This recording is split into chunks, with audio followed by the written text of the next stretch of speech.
In just 8 days, Canadians will be casting their ballots. But for some, getting out to vote isn't easy.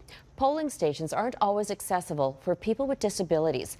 After the 2011 election, one man took up a fight with Elections Canada. And as Christina Stevens reports, he is now closely watching for changes this time around.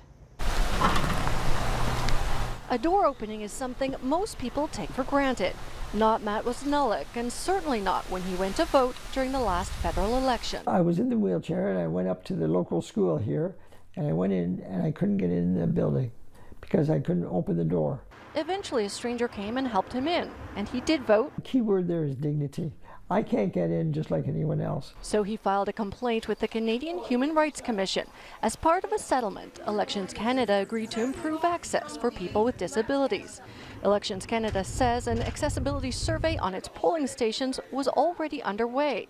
As a result, they honed in on 15 key criteria they wanted polling stations to reach. About 96% of those polling stations meet the 15 criteria.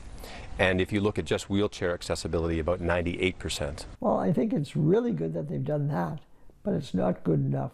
There have also been questions about accessibility for voters at the provincial level.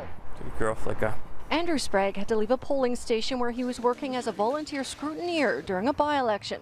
It was so hot inside, his service dog Flicka was overheating. We were draping her in wet towels. We were trying just to cool her down. And unfortunately, I guess she's wearing a fur coat. And ultimately, we had to make the decision that I had to be transferred out of that voting location. He's filed a complaint with the Human Rights Tribunal, which has not yet been heard. Both men say more needs to be done to remove barriers of all kinds, because something as simple as an opening door makes a world of difference. I can go to the door and leave.